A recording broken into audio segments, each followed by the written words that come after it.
3। नमस्कार विद्यार्थियों, आज हम सीखेंगे रेखिक समीकरण में शाब्दिक सवाल। तो देखिए, हम सवाल को पढ़ते हैं। सबसे पहले आप लोगों को शाब्दिक सवाल को बहुत ध्यान से पढ़ना है और समझना है। 5 वर्ष बाद जैकब की आयु उसके पुत्र की आयु से 3 गुनी हो जाएगी। 5 वर्ष पूर्व यानी इसके पहले जैकब की आयु उसके पुत्र की आयु से 7 गुनी थी, तो उनकी वर्तमान आयु क्या है? तो हम सबसे पहले लिखेंगे हल। हम हल लिखते हैं और ऐसे सवालों में हमें सबसे पहले मानना पड़ता है। तो माना कि जैकब की वर्तमान आयु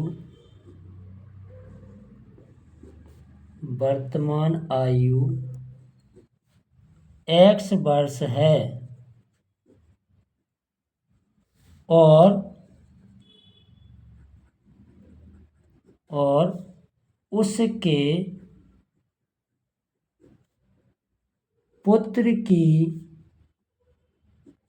वर्तमान आयु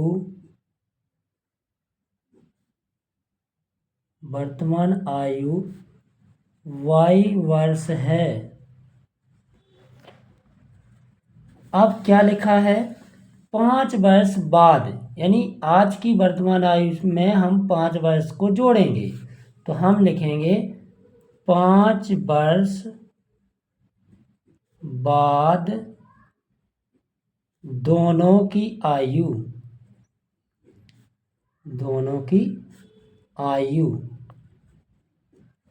तो क्या होगी? उसके पिता की आयु, जैकब की आयु होगी x + 5 और उसके पुत्र की आयु क्या होगी? y + 5। अब आगे सवाल क्या कह रहा है? उसके पुत्र की आयु से 3 गुनी हो जाएगी। कितनी हो जाएगी? 3 गुनी। तो हमें पुत्र की आयु में 3 का गुणा कर देना है। तो हमने गुणा कर दिया, फिर इसको हल कर लेंगे समीकरण को। x + 5 बराबर 3y, 3 का अंदर गुणा कर देंगे, 3y + 5 15। फिर हम इसको पक्षांतर कर देंगे, 3y को इधर लाएंगे, 5 को उधर ले जाएंगे। तो x - 3y बराबर 15 - 5। फिर हम क्या करेंगे? घटा देंगे। x - 3y बराबर 10। ये हमारा समीकरण बन गया 1। अब यहाँ हम लिख भी सकते थे प्रश्नानुसार, यहाँ हम प्रश्नानुसार भी लिख सकते हैं, लेकिन आपको पता होना चाहिए कि कैसे लिखना है हमें प्रश्नानुसार। तो इसको हम, और यहाँ हम पक्षांतर भी लिख सकते हैं। क्या लिख सकते हैं? पक्षांतर। यहाँ पक्षांतर करने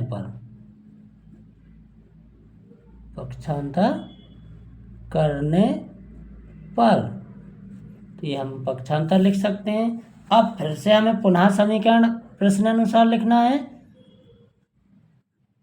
पुनः प्रश्नानुसार। अब वो क्या कह रहा है सवाल? फिर से 5 वर्ष पूर्व, यानी इसके पहले जैकब की आयु। तो जैकब की आयु कितनी है? 5 वर्ष पूर्व। 5 वर्ष पूर्व। तो हम लिखेंगे x - 5 बराबर कितनी गुनी है? 7 गुनी। कितनी गुनी? 7 गुनी थी। तो हम यहाँ 7 का गुणा कर देंगे और यहाँ लिख देंगे y - 5। फिर हम इसको हल कर लेंगे। x - 5 बराबर 7y - 7 × 35। फिर इसको हम पक्षांतर कर देंगे, इधर ही आएगा।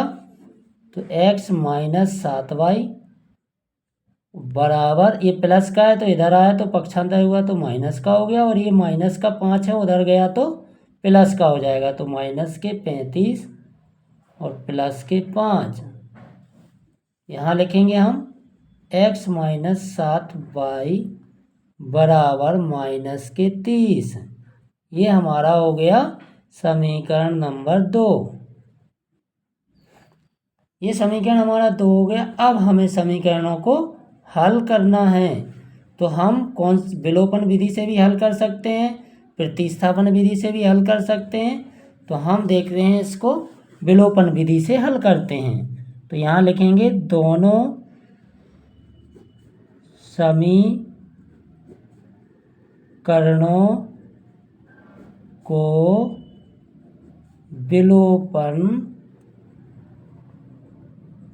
विधि से हल करने पर, तो हम विलोपन विधि से हल करते हैं। तो x माइनस 3y बराबर 10, ये हमारा समीकरण 1 है। और x माइनस 7y और बराबर माइनस के 30, ये हमारा समीकरण 2 है। अब हमें एक समान पद हैं तो x को घटाना पड़ेगा। माइनस इधर प्लस हो जाएगा, इधर प्लस हो जाएगा। यहाँ लिखना पड़ेगा हमें घटाने पर। तो हम लिखेंगे, इसको घटा देंगे, ये जुड़ेगा। तो 7 में से 3 घट गया तो 4y बचेगा। और इधर आएगा 30 में से 10 गया तो कितना बचेगा 20। सॉरी, ये जुड़ जाएगा 10 और स्टॉप। तो इसको हम जोड़ेंगे तो 10 और 30 को जोड़ेंगे तो 40 और 4y बराबर 40। तो हम यहाँ लिखेंगे y बराबर 40/4। 4 का भाग देंगे हम, तो 4 का भाग दे दिया तो कितना आएगा 10 आएगा। 4 एकम 4 और 4 एकम 4 और 0 का 0। तो ये y का मान आ गया। किसका मान आ गया? y का। फिर हम निकालेंगे इसको, समीकरण 1 में रख देंगे, है ना। तो यहाँ लिखेंगे हम समीकरण 1 में y बराबर 10 रखने पर, तो क्या लिखा है समीकरण हमारा ये है x माइनस 3y बराबर 10। तो x माइनस 3 गुणे 10 बराबर 10। इसका गुणा करेंगे हम तो 30 आएगा, माइनस के 30 और बराबर 10। फिर 30 को पक्षांतर कर देंगे तो x बराबर 10 प्लस 30। फिर हम लिखेंगे x बराबर 40। तो कितना आ गया x बराबर 40। तो हम लिख सकते हैं लास्ट में अतः